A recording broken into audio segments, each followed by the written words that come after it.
Dossier particulièrement copieux, volumineux, épineux devrais-je dire, que ce quatrième opus que je vous livre ici, quatrième épisode de notre série Le temps du chaos. Épisode qui aurait dû s'intituler, comme vous pouvez le lire à l'écran, des origines du judaïsme et de l'hégémonie plutocrate sur le monde. Seulement voilà, comme ce titre des origines du judaïsme et de l'hégémonie plutocrate sur le monde risque de faire un peu polémique et me valoir la censure, j'ai préféré y substituer le plus soft et consensuel titre suivant: des pharaoniques origines plutocrates du monothéisme à l'actuel naufrage de la civilisation par le mondialisme, ou 3000 ans de mensonges. Gros chantier, comme vous le voyez, qu'on aborde là. Et d'ailleurs, s'il y a plus d'un siècle déjà, Nietzsche, dans Ecce Homo, lançait ces mots: mais ma vérité est terrible, car jusqu'à présent, c'est le mensonge qu'on a appelé vérité. Eh bien, ces mots nietzschéens, lourds de sens, en fait, sonnaient bel et bien la lalie de la civilisation. Et l'heure est maintenant venue de lui porter le coup de grâce à cette civilisation qui se putréfie là, sous nos yeux, tout autour de nous. Seulement voilà, la fin d'agonie d'une civilisation vieille de plus de 3000 ans, ça ne se passe pas tout à fait comme ça, d'un claquement de doigts ou d'une petite piqûre de rivotril, comme on fait aux vieux à l'EHPAD, pour les envoyer à de patresse et se débarrasser, vite fait bien fait, de leur vieille carcasse. Alors aujourd'hui, c'est donc nous, contemporains, de cette dantesque phase finale, qui héritons de l'accompagnement au tombeau de cette civilisation qui, là, se meurt dans d'impressionnantes convulsions. Alors je sais, la gestation de cette présente émission a été un petit peu longue, tout comme mon titre qui, lui, l'est aussi un peu long par la force des choses. Mais que voulez-vous ? Quand on s'occupe de régler la succession prochaine de la moribonde civilisation, ça prend forcément un peu de temps. Alors, gare au vertige et aux nausées, car quand je vous mets au programme des pharaoniques origines plutocrates du monothéisme à l'actuel naufrage de la civilisation par le mondialisme, ou 3000 ans de mensonges, vous vous doutez bien qu'il va y avoir là du casse-croûte. Il y a là de quoi se régaler pour les amateurs avertis. Quant aux non-avertis, il ferait peut-être bien de s'intéresser quand même dardard au sujet s'ils veulent essayer de comprendre les bouleversements du monde qu'on vit aujourd'hui. Car dans un monde en guerre, c'est plutôt mieux, croyez-moi, c'est plutôt mieux si on sait bien identifier notre véritable ennemi. Je veux dire, qui est celui qui l'a voulu et engendré cette guerre. Bon, allez, bonjour à toutes et à tous d'abord, et surtout détendez-vous, car je vous sens déjà un peu crispé là par la teneur du sujet. Le sujet que je vous annonce là, et pour sûr, il est effectivement copieux ce sujet. Mais bon, restons zen, car en fait, vous allez voir, ce sont des grands moments à vivre, et où l'on peut aussi rigoler très fort dès l'instant où on dédramatise la situation. Sauf que, pour la dédramatiser, cette situation, encore faut-il avoir compris pourquoi et comment en sommes-nous arrivés là. Alors tiens, en parlant de mettre un petit peu de rire et de légèreté dans mon propos, qui pourrait à première vue sembler bien plombant, tout le monde a entendu parler de la fatwa, cette loi islamique qui condamne à mort celui qui blasphème le Coran. Eh bien, ce qu'on ne vous a jamais dit, et bien évidemment, leurs médias ne vous diront jamais, et pour cause, c'est que la fatwa n'est guère qu'un copier-coller du Talmud. Puisque, en fait, le Talmud dit clairement que celui qui révèle le secret des Juifs doit être exécuté. Eh bien, là déjà, vous allez rire, puisque c'est précisément ce que je viens faire ici, en vous dévoilant l'origine de cette civilisation perverti, vous mettre en lumière les fondements même, les fondements hautement spécieux de cette civilisation du monothéisme, avec bien entendu la plutocratie qui sans cesse lui colle au basque, comme les morpions collent au bas clergé, si on peut s'exprimer ainsi. Et bien évidemment, pour cela, il va nous falloir nous intéresser d'un peu plus près à l'origine des Hébreux.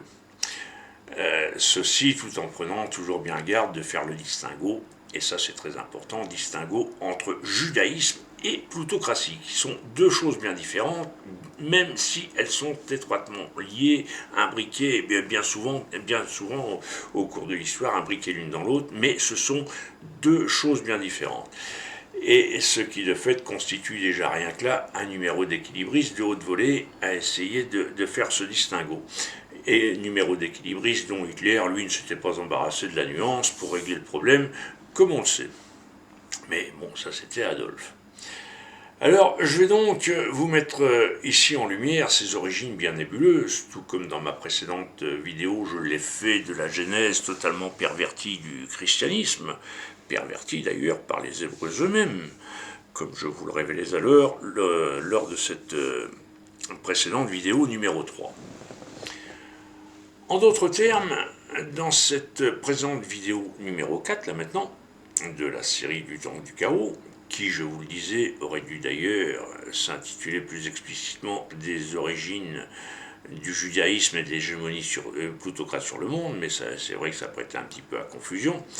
Eh bien, je m'en viens là vous révéler non seulement les origines mêmes de notre civilisation, mais aussi les perpétuelles hagiographies, soit la perpétuelle falsification et réécriture de l'histoire au fil des siècles.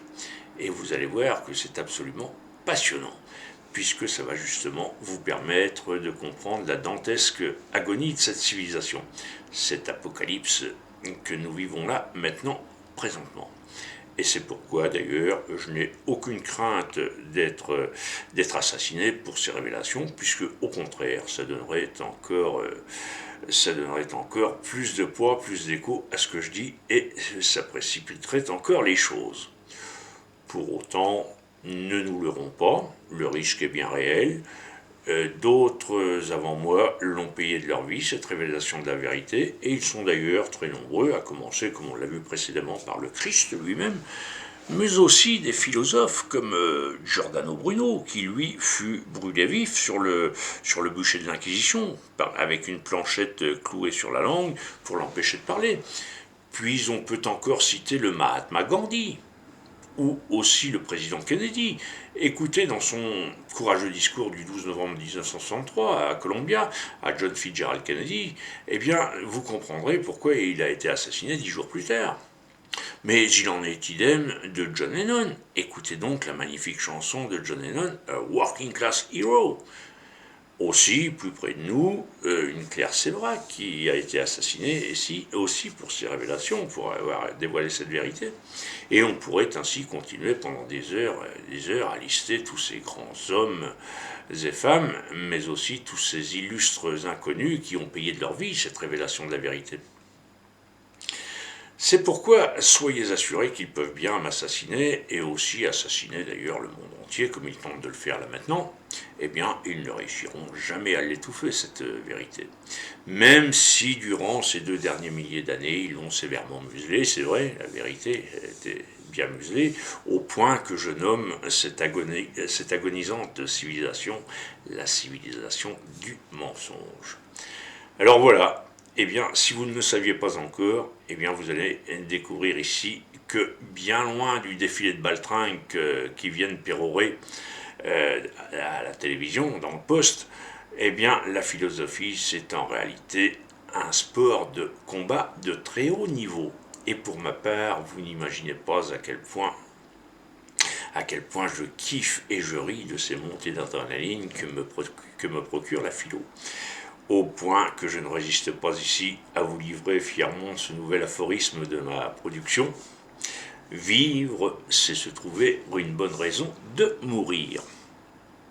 Et comme vous aimez mes aphorismes, je le sais bien, eh bien, je vous en remets un petit en prime, là, comme ça, juste pour la route, pour la déconne, pour le fun. Écoutez. C'est bien, dans la vie, la folie, il n'y a que ça de bon. Et justement, vous vous souvenez de ma précédente vidéo dans laquelle je vous dévoilais ce qu'était la chutzpah, soit le célèbre culot juif, l'effronterie portée au rang d'art de vivre, de raison d'être. Eh bien, quand vous aurez compris que je suis là, ici, en train de vous faire une méga chutzpah king size, eh bien, si je me meurs autant, c'est tout simplement parce qu'en fait, je ne trahis là aucun secret, car je n'ai ni prêté serment, ni allégeance à qui que ce soit, et je n'appartiens encore bien moins à quelque caste, secte ou obédience occulte que je serais susceptible de trahir par mes présents éclairages. J'agis là tout simplement en homme libre qui vous livre le résultat de ces nombreuses années de recherche et documentation. Alors cette chutzpah que je vous fais là, si elle dénote bien un culot monstre de ma part, pour vous raconter tranquillement comme je le fais là, ce que je vous raconte là, eh bien, la différence, c'est que contrairement à l'original, la chutzpah qui vous raconte une faribole monumentale à grand renfort de médias, eh bien moi ici, pour jouer à arroser l'arroseur, je me contente tout simplement de vous restituer les faits historiques et véridiques, le plus fidèlement et le plus honnêtement possible, et ce, juste comme vous le voyez avec mes tout petits moyens.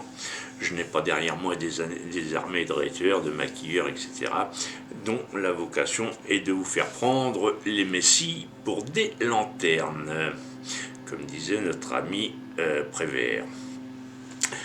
Allez, pour clore cette drôlatique et explosive intro, sachez que je n'ai aucune intention suicidaire. Ceci pour le cas où vous apprendriez un de ces jours que je me serais tiré 3 balles dans le dos, ou que j'aurais ingéré du polonium par erreur en lieu et place d'une bière. Et là, nous devons être lucides et bien voir que la caste plutocrate qui gouverne le monde aujourd'hui, sentant sa fin proche, est maintenant en train de pratiquer la terre brûlée derrière elle. Et là, on voit bien tous les jours ses efforts désespérés pour déclencher l'apocalypse nucléaire une fois de plus. Alors évidemment, dans ce contexte de grande tourmente planétaire, la malheureuse voix dissidente que je suis ne pèse pas bien lourd. Mais soyez certains, soyez assurés qu'avec ou sans moi, ou même après moi, eh bien, c'est par cette multitude de petites lumières qui s'allument dans les consciences, dans les esprits de toute cette humanité que nous formons, eh bien, c'est bien ainsi que nous vaincrons cet obscurantisme millénaire. Et à ce propos, souvenez-vous tout particulièrement de cet autre aphorisme de ma production, le temps du chaos ne sera jamais que celui de l'éveil des consciences. Voilà, ce préambule étant posé, entrons alors dans le vif de notre sujet. Et c'est donc maintenant une histoire de pharaon que je vais vous narrer pour vous dévoiler les origines mêmes de cette civilisation monothéisme dont nous vivons là, maintenant, l'agonie absolument dantesque. Alors, agonie certes dantesque, mais qui est en réalité une joyeuse apocalypse pour l'initié qui se donne la peine de comprendre les choses. Ce à quoi je vous invite, bien sûr. Très gros morceau donc. Allez, c'est parti. Il était une fois... Alors, j'aurais pu vous faire il était une fois le petit poussé, mais vous allez voir, il y a des petits cailloux, des petites pierres qui jalonnent le chemin aussi dans mon histoire. Alors, il était une fois le pharaon Aménophis III. Aménophis, alors, vous prononcez Aménophis ou Aménotep, parce qu'il faut savoir que en égyptien, dans les hiéroglyphes, tout comme dans les langues sémitiques, les voyelles n'existent pas. Donc on peut indifféremment prononcer Aménophis, Aménotep, ou comme Freud qui lui disait Hyménophis. Donc là, je prends le parti de prononcer Aménophis. Donc on va s'en tenir là, voilà. Donc il était une fois le pharaon Aménophis III, qui, à sa mort, céda son trône à son fils Aménophis IV, ainsi appelé à régner sur le riche pays d'Égypte. Riche pays d'Égypte où d'ailleurs les crues du Nil, de leurs bienfaits, fertilisaient les terres et nourrissaient très largement la population. Cette Égypte antique C'était donc le légendaire pays biblique, le jardin d'Éden, où coule le lait et le miel. Or, depuis toujours, depuis la nuit des temps, cette Égypte antique, elle était polythéiste. Elle possédait et vouait différents cultes et adorations à de multiples dieux et déesses, comme Amon ou Amon, le chef des dieux, le chef de file des dieux, Amon.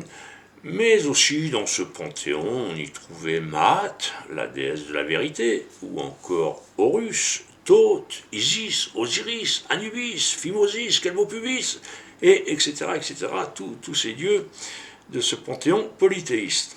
Bon, excusez-moi, j'ai un petit peu le boyau de la rigolade aujourd'hui. Et ainsi, ce polythéisme domina-t-il l'Égypte jusqu'à la fin du règne d'Aménophis III. Seulement voilà, quant à la mort d'Aménophis III, ce fut son rejeton, Aménophis IV donc, qui reprit les rênes du pouvoir. Alors là, tout changea du tout au tout, puisqu'il Aménophis IV provoqua une brutale rupture, en commençant notamment par renier le nom de son père, Aménophis. Ceci pour se faire appeler désormais Akhenaton, ou Akhenaton, ce qui signifie littéralement Dieu à l'égal du soleil, Akhenaton. Et c'est ainsi qu'à Thèbes, alors Thèbes était la capitale de l'Égypte antique, jusqu'à Aménophis III, et puis après elle l'est redevenue plus tard, mais Thèbes, l'actuel Luxor, c'est ainsi qu'à Thèbes, en guise d'intronisation, comme pharaon roi de la haute et de la basse Égypte, Aménophis IV, donc Akhenaton, alias Akhenaton, s'autoproclama être lui-même Dieu unique à l'égal du soleil. Il se prétendit alors aussi puissant que l'astre du jour. Rien de moins. Modeste le mec. Et pour entériner ce fait, non seulement il fit détruire partout à travers le pays, comme à Thèbes bien sûr, où il débuta son règne durant 4 ans, et il trôna à Thèbes, Akhenaton, eh bien, il fit détruire toutes les statues, tablettes de l'Oise et icônes qui pouvaient rappeler le régime antérieur qui eut cours jusqu'à la fin de son propre père. Et pour bien marquer sa totale rupture avec ses prédécesseurs, eh bien, Akhenaton n'hésita pas à se faire construire sa propre capitale qu'il baptisa Akhetaton. Lui, c'était Akhenaton, et sa capitale, il l'a baptisée Akhetaton, ce qui signifie l'horizon du soleil. Lui, c'est je suis l'égal du soleil, et sa capitale, l'horizon du soleil. Pas mégalo pour 2 sous le mec. Et pour cela, afin de faire sortir de terre sa somptueuse capitale en un temps record et de renier l'historique capitale de Thèbes, tout comme il avait renié le nom de son père, eh bien, il n'eut aucun scrupule à servir la population, la réduisant ainsi en esclavage, de même que par le biais d'incessants nouveaux impôts, il ponctionna allègrement les récoltes des paysans et affama ainsi tout le peuple d'Égypte pour construire, bien sûr, de toutes pièces, et en seulement 4 ans d'ailleurs, sa nouvelle capitale, Akhetaton, sur la rive orientale du Nil. Alors bien sûr, toute cette folie des grandeurs donna lieu à des rébellions, des révoltes sporadiques dans les campagnes affamées par les pharaoniques gabegies d'Akhenaton, mais aussi le pays connut des luttes intestines dans l'administration, bien sûr, dans le haut clergé, comme par exemple dans ce clergé de Thèbes, qui était resté, lui, fidèle à Amon, au dieu Amon.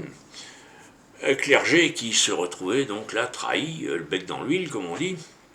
Alors, comme tout bon dictateur, pour mater cette colère, cette révolte populaire, tout comme ces révolutions de palais qui sourdaient, Akhenaton enrôla bien sûr des légions de paysans ruinés et aussi des esclaves pour en faire des soldats, des policiers ou des gardes royaux. Et là déjà, on ne pourra pas éviter de voir tout de suite le parallèle avec ce qui se passe aujourd'hui, où le pouvoir plutocrate mondial et tous ses petits lieutenants, genre Macron par exemple, pour seul exemple, le pouvoir plutocrate mondial étrangle financièrement toujours plus le peuple exsangue. comme il réduit continuellement les droits du peuple, tout comme les services publics et sociaux. Mais à l'opposé de ces spoliations publiques, comment ce pouvoir corrompu, voire aussi comment ce pouvoir corrompu arrose copieusement les crapules de la haute finance, comme les McKinsey et autres Bill Gates. Aussi, ce même Macron qui multiplie les dépenses somptuaires pour le mater, ce peuple qu'il affame et pousse éhontément vers la guerre. Ceci afin de toujours mieux l'asservir, l'humilier, ce peuple, pour que lui et ses maîtres puissent se gaver toujours plus comme des pourceaux qu'ils sont. Alors bien sûr, excusez-moi cette incongrue digression anachronique, mais tout comme Macron aujourd'hui, Akhenaton en son temps s'accaparait ainsi toutes les richesses du pays qu'il affamait et écrasait délibérément. Autre similitude, et non des moindres avec notre époque, Akhenaton était un personnage interlope, complètement mégalo donc, mais aussi LGBT avant l'heure, pourrait-on dire. On le trouve d'ailleurs souvent représenté arborant une jolie paire de nichons, comme vous le voyez sur cette image. Alors certes, Néfertiti, la reine, son épouse, était fort jolie, et il jure 6 filles. Et bien malin d'ailleurs, qui peut dire combien de ces filles Akhenaton en fut réellement le père, tant les frasques de Néfertiti sont légendaires, telles les nuits endiablées avec sa cohorte de gardes royaux. En effet, la pauvresse s'ennuyait-elle peut-être un peu dans ses palais démesurés et flambant neufs, plantés dans le sable d'Isère au milieu de nulle part. Mais en tout cas, il semble bien établi que Néfertiti avait la cuisse hospitalière, comme on dit, trivialement. Certains historiens et égyptologues évoquent aussi la possibilité qu'Akhenaton et Néfertiti fussent frères et sœurs, du même père, Aménophis III. Mais cela reste à prouver et à démontrer. Donc là, on va rester sur nos réserves. Mais car ainsi en va-t-il de l'histoire, comme de l'archéologie d'ailleurs, on trouve de loin en loin des témoins, comme des objets, des récits, des écrits, des peintures, ou encore la tradition orale qui se perpétue et qui nous renseigne comme autant de témoins, qui nous enseignent sur leur époque, tantôt de manière fiable, tantôt de façon enjolivée, romancée, et puis entre deux, eh bien, on a des blancs, on a des creux dans la chronologie des faits. Alors, en attendant de trouver les éléments manquants, les dernières pièces du puzzle de l'histoire, pour combler ces creux, eh bien, on relie déjà les uns aux autres les éléments qu'on tient, comme ce jeu, vous savez, ce jeu où on relie les points pour faire apparaître la solution, la figure finale. Mais d'ailleurs, peu importe cette hypothèse qu'Akhenaton et Néfertiti fussent frères et sœurs avant de devenir mari et femme, car ceci n'a ici aucune incidence pour nous. On s'en tape. Puisqu'on est au moins sûr qu'ils furent bien ensemble, rois et reines de la haute et basse Égypte, et qu'officiellement, au moins, ils eurent 6 filles.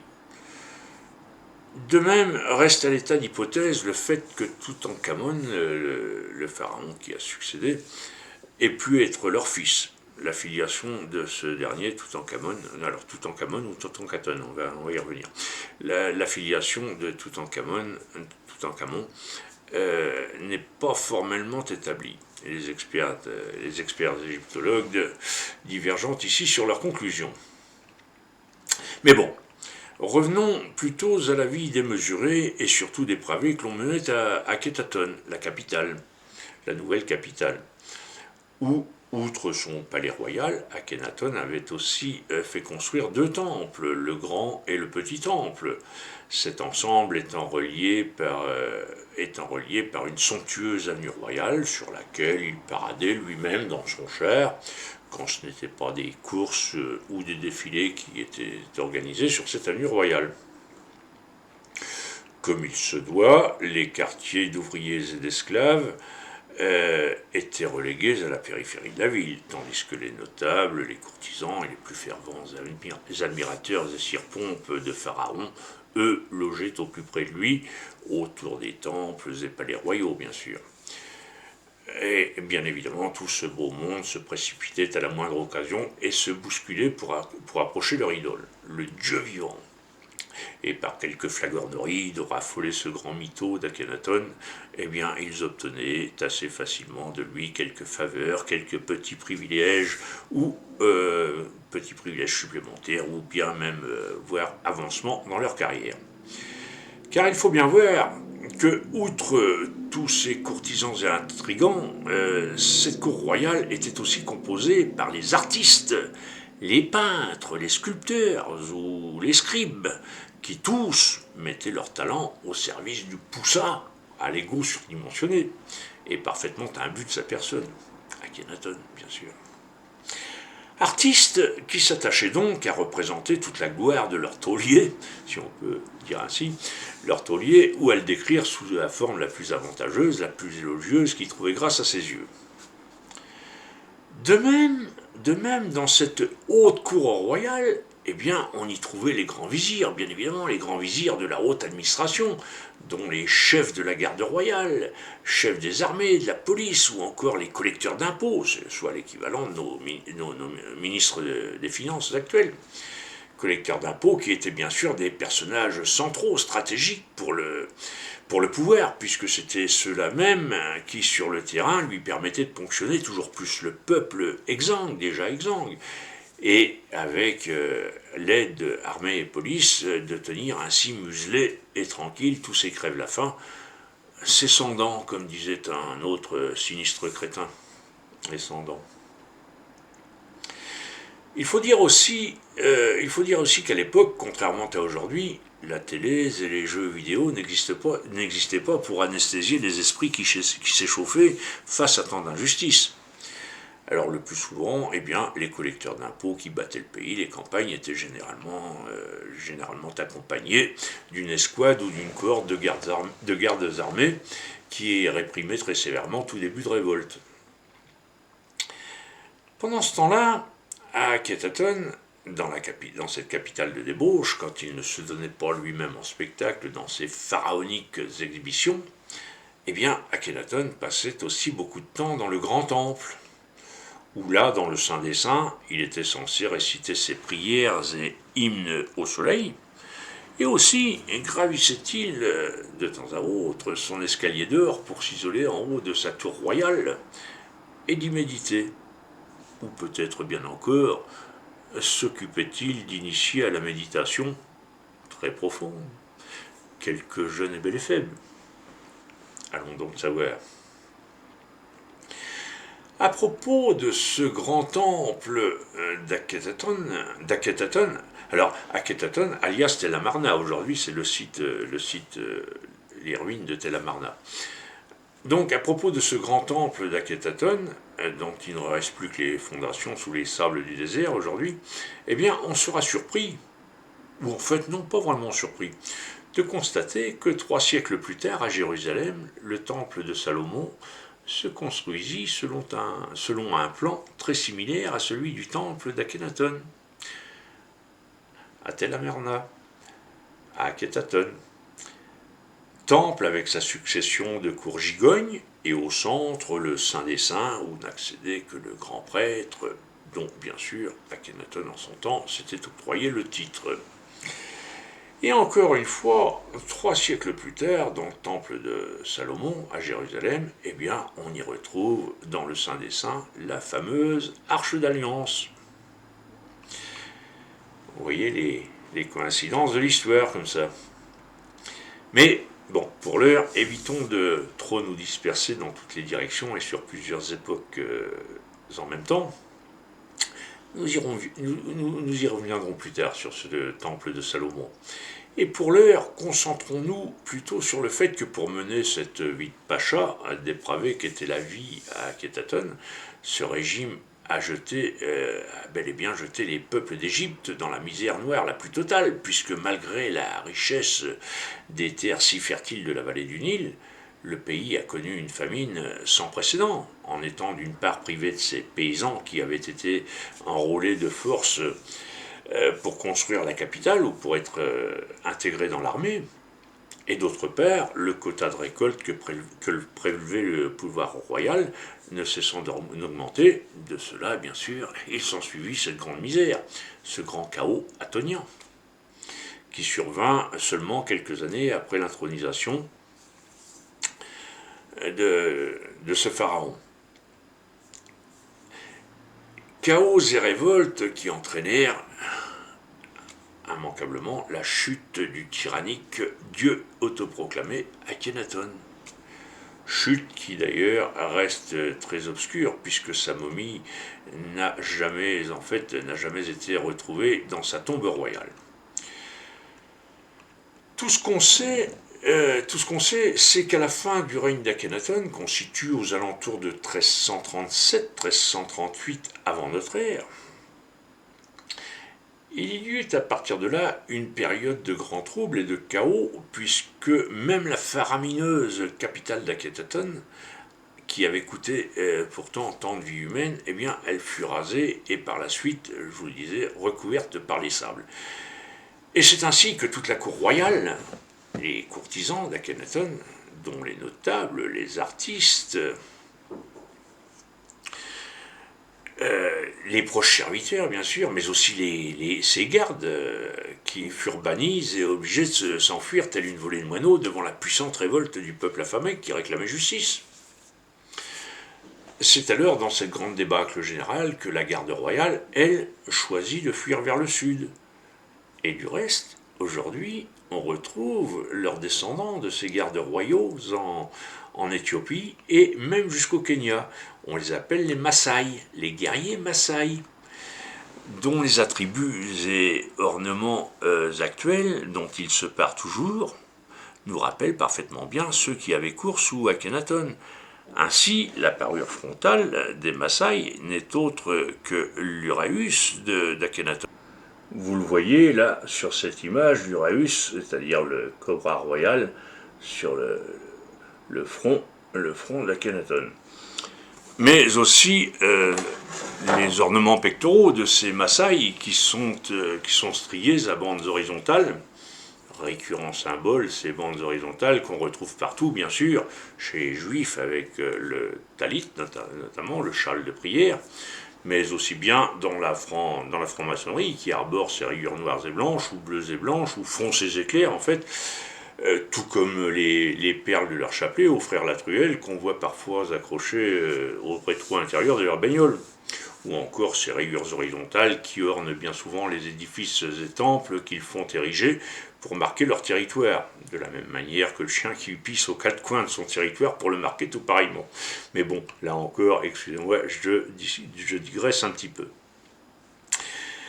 C'est donc, alors revenons-en à nos moutons, donc c'est donc à partir de cette période de la fin d'Akhenaton, disais-je, que débuta cet exode, ce fameux exode qu'on retrouve dans la Bible. Exode qui a très probablement débuté au début confus du règne de Toutankhamon. Toutankhamon, puisque ce dernier a débuté son règne sous le nom de, notez bien, Toutankhaton. C'est-à-dire que ce gamin, propulsé pharaon par quelques chaperons plus ou moins bien intentionnés dès l'âge de 7 ou 8 ans, était censé être lui aussi le dieu unique, à l'image de son prédécesseur Akhenaton, soit donc successeur et remplaçant de cet Akhenaton, dieu unique à l'égal du soleil. Donc ce pharaon, cet enfant pharaon a débuté son règne sous le nom de Toutankhaton. Ceci avant qu'on ne le fasse très rapidement renouer avec le polythéisme historique de l'Égypte antique et de réhabiliter ainsi Thèbes comme capitale, puis de revenir au traditionnel panthéon polythéiste avec l'historique dieu en chef Amon, d'où le changement de patronyme du tout jeune pharaon de Toutankhaton qui devient subitement Toutankhamon, et ce à l'âge de 9 ans seulement. C'est donc en ces temps fort troublés de l'interrègne que les notables, hauts fonctionnaires et artistes qui composaient la cour royale d'Akhenaton, et qui désormais étaient bannis, honnis, haïs par le peuple affamé, eux ils prirent la fuite vers l'est et vers le nord. Et c'est ainsi que débute le fameux exode biblique de la sortie d'Égypte sous la houlette de Moïse. Moïse, tiens, un noble égyptien, un Moïse, tout comme ses comparses de la cour royale, bien sûr. Et sur les origines égyptiennes de Moïse, chef de file de l'Exode, Freud avait déjà fort bien défriché le problème en son temps. Juste que le père Freud, préférant sans doute rester en bonne grâce avec sa clientèle de la bonne société viennoise et européenne, il n'a pas eu l'audace de conclure qu'au départ de l'Exode, toute cette caste de courtisans, ministres et serviteurs proches du pharaon déchu, que la Bible désigne comme étant les Hébreux, eh bien, à l'époque, ils étaient encore, bien évidemment, ils étaient encore tous des Égyptiens, à l'instar même de leur complice et leader, Moïse. Moïse, qui devait s'appeler, qu'on retrouve aussi sous le nom de Moshe. C'est donc là que seule la version officielle a droit de citer, avec le récit biblique qui les fit errer 40 ans dans le désert, à ceci près que la Bible nous fait croire qu'ils étaient esclaves en Égypte, alors qu'ils étaient plutôt les faiseurs d'esclaves. Puisque ils étaient les faiseurs d'esclaves pour le compte de leur maître Akhenaton, puisque parmi eux on trouvait bien sûr les collecteurs d'impôts qui avaient sans aucune pitié saigné à blanc le petit peuple. Et puis au passage on notera aussi ici en passant que la Bible a fait vivre Abraham 930 ans. La durée de vie d'Abraham, ce qui est bien pratique pour éluder certaines époques où il est recommandé de ne pas trop s'attarder sur les détails de l'histoire qui ne peuvent que trahir la mystification, bien sûr. Car si de fait, il subsiste bien des zones d'ombre, organisées ou non d'ailleurs, sur cette période de grand chaos et de bouleversement, une chose est au moins sûre, c'est que, bien sûr, c'est bien sur une stèle frontière retrouvée dans les sables du désert de Tel Amarna, donc site de l'ancienne capitale Akhenaton, c'est là que les archéologues ont pu lire gravée dans la pierre la toute première mention d'Israël, première mention de toute l'histoire. Et là j'insiste bien, car il n'existe en fait nulle part ailleurs aucune trace dans l'histoire, aucune autre trace ni mention d'Israël ou même d'un peuple hébreu antérieurement à Akhenaton. Alors il faut qu'on arrête de nous raconter des balivernes, ça n'existe pas. Voilà. Il n'y a pas d'hébreu, il n'y a pas d'Israël antérieurement à Akhenaton. La plus ancienne trace donc d'Israël existante au monde, c'est bien à Tel Amarna, alias Akhenaton, qu'elle a été découverte. Point barre. On peut donc affirmer haut et fort que le peuple juif n'avait absolument aucune existence antérieurement à Akhenaton, même s'il est exact que pour construire leur religion mosaïque de briques et de broc, les juifs ont bel et bien récupéré, emprunté des éléments des religions et cultes plus anciens, comme ils ont emprunté au masdéisme, au zoroastrisme, tel le dieu Baal, etc. Tout ceci pour en faire ce melting pot qui est devenu le judaïsme avec ses multiples schismes, obédiences et déclinaisons. Et donc ce point zéro post-atonien, ce poste zéro du judaïsme, se confirme encore avec la toute première trace des Hébreux. Donc on a vu la première trace d'Israël sur une stèle frontière à Tel Amarna, et la toute première trace du mot hébreu, du peuple hébreu, d'un peuple hébreu, eh bien cette première trace elle apparaît dans les récits, juste dans la foulée justement de la mention Israël. Et c'est dans le fameux exode de cette cour royale chassée d'Égypte qu'apparaissent pour la première fois ces Hébreux, et plus précisément dans le terme Apirou ou Abirou. Et l'on entend bien la consonance là primitive de Abrou, Abirou, Abrou, Hébreu. Puisque, je vous le disais tout à l'heure, dans les langues sémitiques, les voyelles n'existent pas. Donc, hébreu.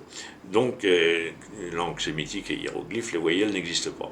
Et c'est ainsi, donc, camouflé sous cette identité d'Abrou, qui se faisait passer incognito pour une tribu de pauvres bergers nomades qui fuyaient la tyrannie attonienne, alors même qu'ils en étaient les vizirs, les percepteurs, les lieutenants, maîtres d'œuvre, les organisateurs et exécutants de cette tyrannie au service du dieu soleil Aton, Akhenaton, donc, qu'ils ont tant et si bien servi.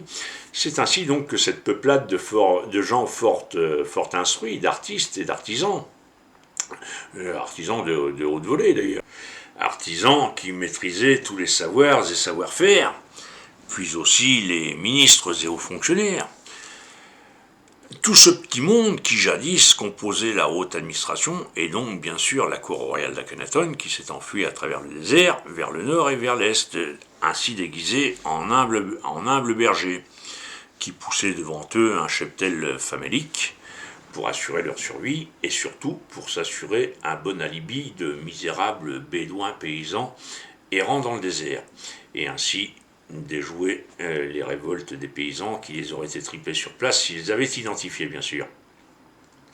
Et c'est donc ainsi que ces braves gens quittèrent en loose dé leur paradis terrestre, leur fameux jardin d'Éden, ce pays où coule le lait et le miel.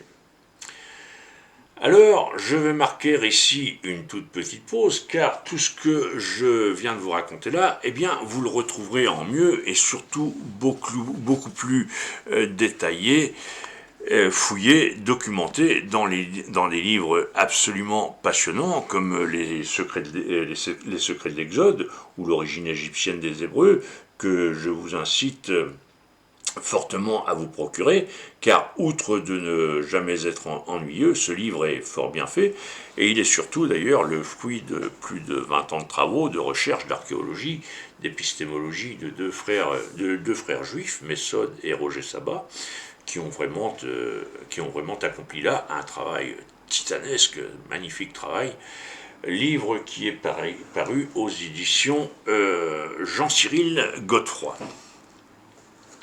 Vous pouvez aussi vous pencher sur les travaux très intéressants de Freud sur Moïse et le monothéisme. Essayez de le faire voir à l'écran. Il a lui aussi, Freud, énormément travaillé sur le sujet, qu'il a très bien étrillé d'ailleurs. Freud, par exemple, établit parfaitement la tradition de la circoncision à l'Égypte antique, puisque auparavant, elle ne se pratiquait nulle part ailleurs, cette circoncision. Et que par suite, ce sont bien les Juifs qui ont disséminé à travers tout le Moyen-Orient ce signe de reconnaissance qu'ils ont fait leur, signe de reconnaissance de la circoncision, qui au départ était spécifiquement égyptien. De même, Freud établit aussi le lien flagrant entre le terme Adonai, qui signifie mon Seigneur en hébreu, et donc Adonai ou Aton, en hébreu, et Aton, le disque solaire, bien sûr, auquel on rajoute le suffixe Ai, Adon-Ai, qui dès lors pourrait fort bien évoquer le lieu mythique comme Éden ou l'Est d'Éden, qui s'attache au tombeau royal de leur seigneur Akhenaton, par exemple. Néanmoins, Freud est très drôle dans cet exercice, car il se garde surtout bien de donner la conclusion qui s'impose à ses travaux très documentés. Le père Freud, il nous voit, il avance avec une ruse de Sioux, comme s'il marchait sur des œufs, on le comprend un petit peu. Et au final, Freud préfère laisser ouverte la discussion en émettant deux hypothèses, une vraie, une fausse, qu'il se garde surtout bien de trancher clairement. Et de là, il fait diversion en ramenant la question sur son terrain favori de la psychanalyse, en nous parlant du moi et du surmoi de son peuple, feignant ainsi ignorer son origine égyptienne. Soit en fait l'art de dire les choses sans les dire. Du grand art, en définitive, monsieur Sigmund, qui mérite d'être salué. Mais donc très intéressant aussi la documentation freudienne sur le sujet. Alors, pour en revenir à cet exode du peuple attonien, sorti d'Égypte et qui est devenu hébreu dans sa migration, ainsi dûment attesté par tous ces éléments archéologiques et historiques irréfutables dont je viens de vous en livrer seulement quelques-uns, Je ne résiste pas ici d'ailleurs à la tentation de vous livrer mon intuition. Et là, j'insiste bien que ce n'est là que mon intuition, car je n'ai aucun élément pour prouver ce que je vais vous dire là maintenant dans cette parenthèse que j'ouvre. Ce n'est donc là en l'état que du roman. Mais voilà, tout le monde a peu ou prou entendu parler du culte d'adoration du veau d'or dans le désert. Eh bien, mon idée sur la question, c'est que ce veau d'or, ces serviteurs d'Akhenaton pourraient très bien l'avoir fondu et façonné avec l'or que les collecteurs d'impôts qui faisaient partie de cette ex-cour royale en exil, ce peuple de l'Exode donc, eh bien, c'était ce veau d'or, il aurait, enfin ceux ou ces veaux d'or auraient très bien pu être fondus avec l'or qu'ils avaient jadis détroussé, volé au peuple, à la tourbe nombreuse, comme on appelle dans la Bible la tourbe nombreuse, le peuple, le petit peuple. Et ceci pour qu'ils avaient volé au peuple, donc pour le compte de leur saint patron Akhenaton. Et quand on est itinérant, eh bien, à défaut de coffre-fort pour mettre à l'abri son butin, quoi de mieux qu'un veau d'or habillé d'une vraie peau de vache et placé ainsi au milieu du troupeau et d'une tribu de pauvres bergers pour tromper l'ennemi, et quoi de mieux, et ainsi leurrer les éventuels voleurs. Mais ici, j'insiste bien, donc, et ce n'est là que mon intuition, je n'ai aucun élément réellement tangible pour vous étayer l'hypothèse que je vous formule là, et je referme donc ici cette parenthèse. Voilà. Alors, cette sortie d'Égypte, cet exode que la Bible prétend avoir duré 40 ans, a ensuite vu ce groupe originel d'Abérou, qui sont donc devenus les Hébreux durant leur exil. Ils se sont établis en une région qui tour à tour ne fut qu'une lointaine province désertique du royaume égyptien, et puis qui plus tard devint province assyrienne, et puis babylonienne encore après, et enfin région qui plus tard encore fut rattachée au royaume des Ptolémées. Or, il y a un peu plus de 3000 ans par rapport à notre calendrier, hormis la vallée du Jourdain, cette région n'était guère qu'un désert fréquenté par les nomades bédouins, qui, à l'époque, offrirent l'hospitalité à ces exilés errants à travers le désert. Et c'est ainsi que cette région, dont le point initial Jérusalem, signifie littéralement Yahoud Salam, bienvenue aux Yahoud, bienvenue aux Juifs donc. Cette région devint donc la Judée Yahuda. Et encore, là encore, Yahoud, c'est aujourd'hui toujours le terme arabe qui désigne bel et bien juif. Et on retrouve bien dans ce mot Yahoud, la consonance, le terme Habrou, Yahoud, Habrou, hébreu pour nous, et Yahoud pour les langues sémitiques, comme l'arabe par exemple. C'est donc là, en s'établissant à Jérusalem, alias Yahoud Salam, où on offrait l'hospitalité, où on leur offrait l'hospitalité, c'est là que ces premiers juifs ont commencé, vers le Xe siècle avant notre ère, ils ont commencé à rebâtir leur royaume, leur paradis perdu, leur jardin d'Éden, d'Akhenaton, alias Tel Amarna, d'où ils avaient jadis été chassés. Et c'est ainsi, comme je vous le disais précédemment, qu'on retrouve dans le livre des rois de la Bible les plans et croquis du premier temple de Salomon, qui étaient en fait, ces croquis, ces plans, étaient en fait la copie du grand temple d'Akhenaton, avec ses cours, ses enceintes en gigogne, et au centre, le Saint des Saints, où seul le grand prêtre pouvait accéder afin d'y consommer peinard ses offrandes quand ça lui chantait. Aussi conquise vers 626 avant notre ère par Nabuchodonosor, roi de Babylone, la Judée-Samarie, de même que la Galilée furent intégrées à la Babylonie, à la Mésopotamie. Et les Juifs qui s'étaient alors établis dans cette région, et à Jérusalem en particulier, furent à cette époque persécutés et chassés, vilainement. Leur temple fut détruit, et tout leur or volé par les Babyloniens. Et c'est alors que nombre de ces juifs furent envoyés en esclavage à Babylone. Et cette fois, là, l'esclavage n'était plus une légende biblique, et on remarque alors les raccourcis et compressions d'histoire qui ont été faits pour construire la légende des juifs esclaves en Égypte. Alors que non, ils ont été esclaves à Babylone, chez Nabuchodonosor. Parmi ces juifs persécutés par les Babyloniens, il y a quand même eu les plus chanceux qui réussirent à se carapater, à se soustraire à Nabuchodonosor en reprenant le chemin de l'exil, cette fois vers le nord, nord-est, vers Byzance, la future Constantinople, aujourd'hui Istanbul, Byzance, et poussant même ce nouvel exil jusque dans les Carpates, où là, ils firent des émules, alors ça c'est beaucoup plus tard, ils firent des émules parmi les autochtones, dont notamment les Khazars, qui, beaucoup plus tard, donc là, du coup, on saute vers les 7 et 8e siècles de notre ère, les Khazars qui furent nombreux à se convertir au judaïsme, mais ça c'est juste par pur opportunisme au départ, afin de ne pas avoir à prendre parti dans les conflits entre chrétiens et musulmans, la nouvelle religion musulmane, des empires. Conflit qui a généré des conflits entre les empires byzantins et ottomans, donc. Conflit qui faisait rage en ces époques de croisades et guerres de religion, bien sûr. C'est donc dans cette nouvelle branche khazare du judaïsme qui donna naissance aux juifs d'Europe de l'Est, les Ashkénazes donc.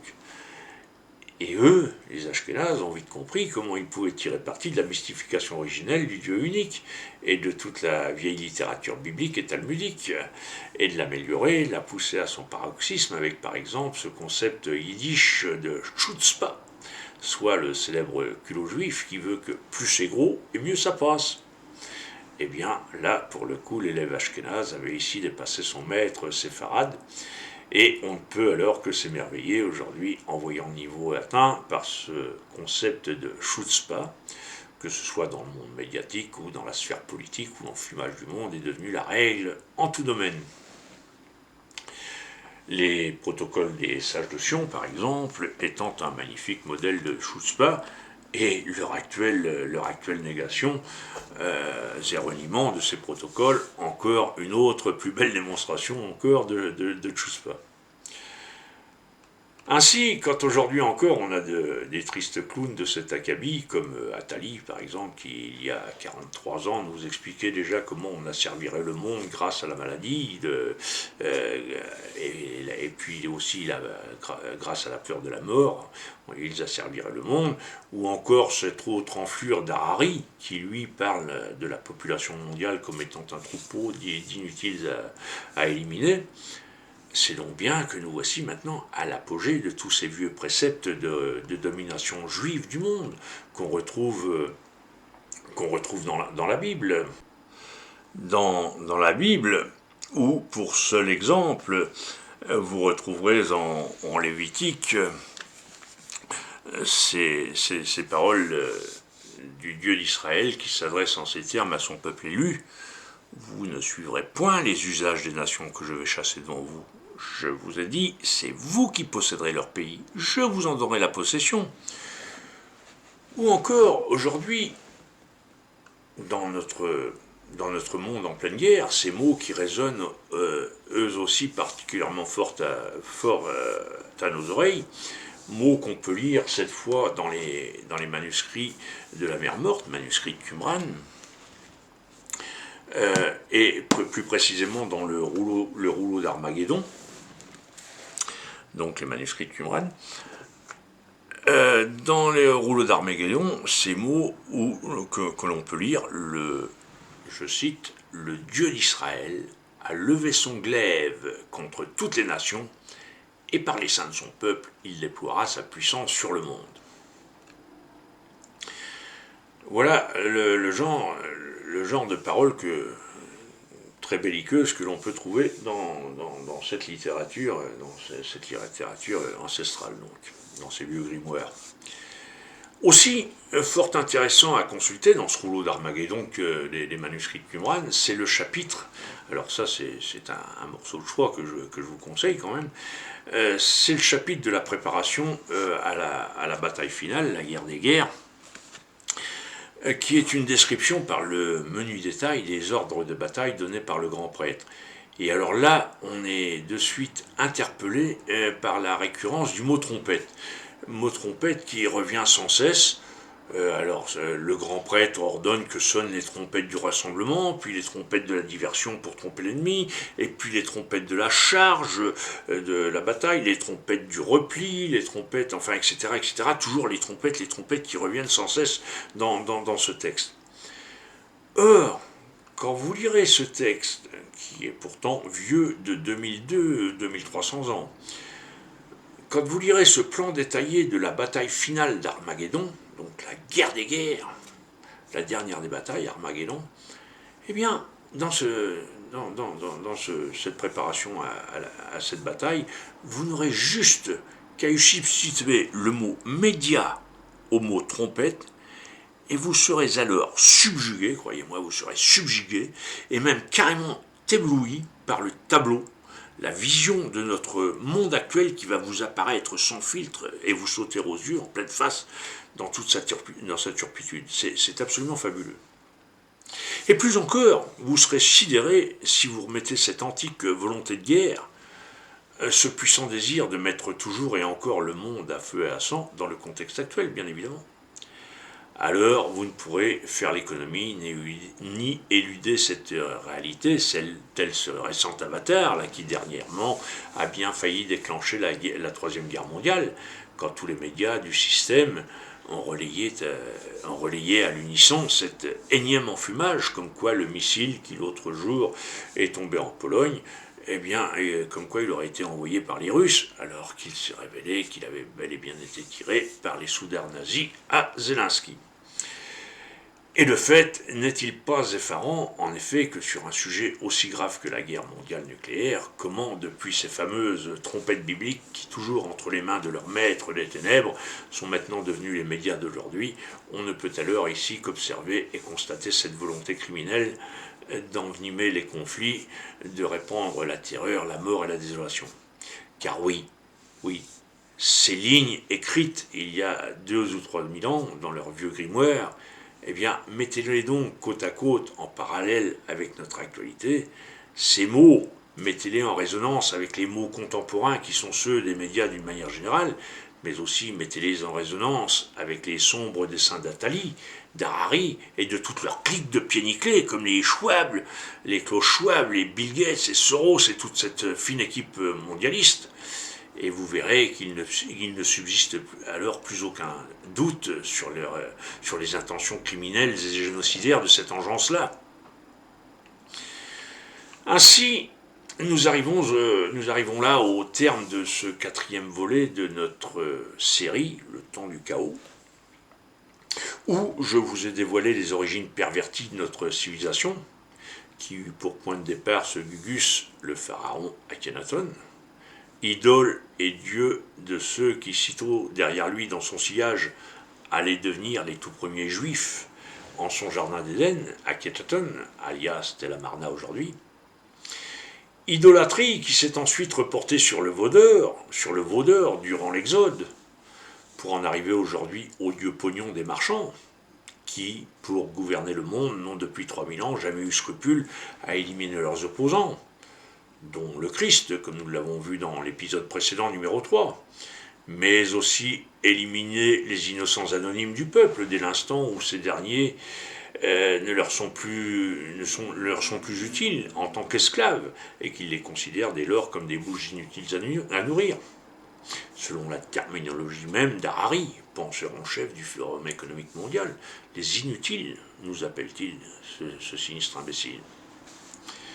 Mais voilà, ce monde-là, gouverné par les boutiquiers et voleurs, étant maintenant à l'agonie, pour autant, ne rêvons pas, ils ne sont pas du tout prêts à lâcher une si juteuse affaire.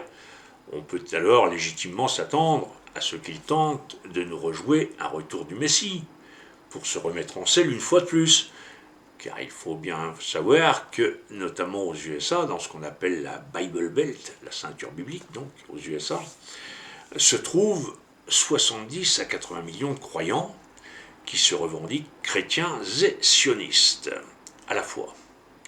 Si, je vous jure que c'est vrai. Et comprennent qui pourra, chrétiens sionistes. Qui attendent donc, ces chrétiens sionistes, qui attendent de pied ferme ce retour du Messie, qui devrait alors se présenter comme un méga enfumage médiatique pour les gogos, ce que Prévert appelait joliment l'art de faire prendre les messies pour des lanternes. Et ce n'est donc pas pour rien si on observe actuellement, aujourd'hui, toutes les sectes évangéliques, mais aussi les loges des frères Latruelle, la franc-maçonnerie, bien sûr, tous ces pieds nickelés, là, qui sont tous sur le pont à souquer ferme, redoublant de prosélytisme pour préparer les esprits faibles à cet événement médiatique et de haute technologie, parce qu'à n'en pas douter qu'ils vont y mettre les moyens dans l'enfumage du blaireau, avec une idole qu'ils devraient cette fois appeler, selon toute vraisemblance, Yeshua ou Yehuda. Donc ça reste à voir.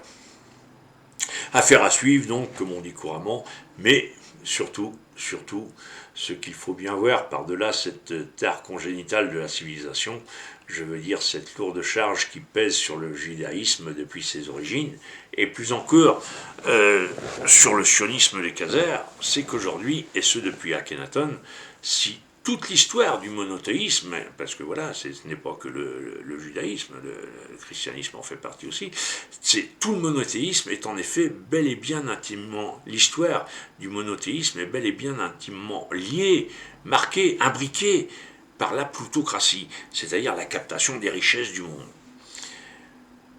Et il faut surtout bien voir que pour autant, et là, c'est là qu'il faut bien faire le distinguo, ça ne fait pas pour autant de tous les juifs des plutocrates, des sionistes ou des francs-maçons, et qu'à l'opposé, tous les plutocrates ne sont pas juifs, bien loin s'en faut. En revanche, on peut effectivement voir le sionisme et la franc-maçonnerie comme étant la garde prétorienne de la plutocratie. Sionistes et frères Latruelle, d'ailleurs, rejoints en cela par les multitudes de sectes obscures qui actuellement se métastasent partout sur la face du monde. Alors ici, ne nous trompons surtout pas d'ennemis, je vous l'ai déjà dit et je vous le répète haut et fort, l'ennemi universel du monde, c'est la plutocratie. La plutocratie avec son dieu pognon, bien sûr. Mais ce n'est certainement pas le juif en tant que tel, comme l'avait désigné Hitler, qui lui ne s'encombrait pas de nuances, et Hitler avait amalgamé juif avec plutocratie. Hitler qui au final se révéla être lui-même l'idiot utile et grand serviteur, sans doute même le plus grand serviteur de tous les temps de la plutocratie mondiale. Alors certes, il est encore vrai concernant cette sombre époque que Hannah Arendt avait bien dénoncé, elle, l'étroite collaboration qui existait entre les hauts dignitaires juifs new-yorkais, je cite les mots de Hannah Arendt, les hauts dignitaires juifs new-yorkais qui collaboraient étroitement avec le Troisième Reich d'Hitler, grands boutiquiers qui fournissaient de l'armement, du carburant, des matériels divers comme les moteurs General Motors, Ford, Opel, etc., qui équipaient les chars, les camions, les avions d'Hitler, qui lui, avec tout ça, faisait tourner à plein pot sa machine d'extermination, la Shoah. Mais pour autant, si parmi tous ces fournisseurs de morts, certains comme ces boutiquiers new-yorkais étaient bel et bien juifs, et autant plutocrates que leur client Hitler, ça ne fait pas pour autant, je vous le répète, ça ne fait pas pour autant que tous les juifs soient des plutocrates. Non. C'est pour ça qu'il ne faut surtout pas jeter l'opprobre sur le peuple juif d'une manière générale, bien sûr que non. Et là, si je me répète, c'est parce que c'est important.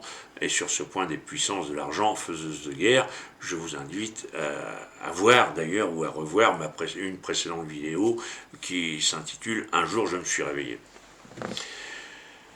Alors voilà, autant de monstrueuses révélations qu'il va nous falloir assimiler si on veut un jour vivre de nouveau en homme libre. Et avant de nous quitter ici, pensez à liker et à partager cette vidéo si vous l'avez trouvée utile. Et là, sur ce point très important de l'utilité, j'insiste et je vous rappelle que le temps du chaos ne sera jamais que celui de l'éveil des consciences. Et comme je suis de plus en plus banni ou mis dans l'ombre par les grandes plateformes, ce n'est certainement pas, bien évidemment, la présente vidéo qui va m'aider à retrouver plus de visibilité près de ces grands prêtres du système, vous l'aurez bien compris. Alors, vous pouvez aussi me retrouver maintenant sur Crowdbunker ou aussi sur Getter. Encore à vérifier que Getter ne fasse pas partie du système aussi, j'en doute un peu. Et promis, c'est promis, je reviendrai prochainement vers vous pour conclure cette série avec l'épisode numéro 5, l'opus numéro 5, qui conclura cette série qui au total vous aura dévoilé les grands secrets de Polichinelle de cette civilisation agonisante, civilisation du mensonge. Alors bien sûr, on aimerait, tout en lui donnant l'extrême onction à cette civilisation, lui dire pars en paix, puisque malgré tout, c'est quand même la civilisation qui nous a vu naître et grandir, et qu'on a forcément un petit pincement au cœur de la voir là, déjà un pied dans la tombe. Or, il est hélas plutôt à craindre qu'on assiste encore à quelques terribles convulsions plutôt qu'à une fin paisible. Et là-dessus, moi je vous dis, restons stoïques face aux événements qui se déchaînent à tout autour de nous. On s'accroche et on tient bon bastingage. Et en cas de doute, de découragement, pensez alors à cet adage qui dit « Certains obéissent docilement pour que ça s'arrête. Or, c'est précisément parce qu'ils obéissent que ça continue en pire. » Et ça, cet adage, on l'a fort bien expérimenté avec le Covid et les vaccins, et j'espère ici que personne n'a déjà oublié cette grande époque où l'on nous interdisait d'être debout au bar ou assis à la plage, ou encore qu'on nous fermait les rayons chaussettes et petites culottes pour notre sécurité, nous disait-on. J'espère donc ici que tout le monde aura maintenant bien compris ce concept de chutzpah qui consiste à prendre l'égoïme pour des lapins de 3 semaines, ce concept d'enfumage du blaireau si bien détaillé dans les manuscrits de Qumran. Voilà, je conclus ici avec ce mot de Victor Hugo qui a dit « La liberté commence où l'ignorance finit. Quand le peuple sera intelligent, alors seulement le peuple sera souverain. » Ce grand Victor Hugo, qui savait aussi se montrer taquin à ses heures, puisque c'est encore lui, Victor Hugo, qui a dit un jour « Juif qui parle, bouche qui ment ». Allez, sur ce, je vous dis à bientôt. Excellente fin d'année à vous toutes et à tous. Et c'est promis, si toutefois les petits cochons ne mangent pas, je ne vous ferai pas attendre autant pour la prochaine et dernière émission de cette série, Le Temps du Chaos. Temps du Chaos. Ciao, ciao.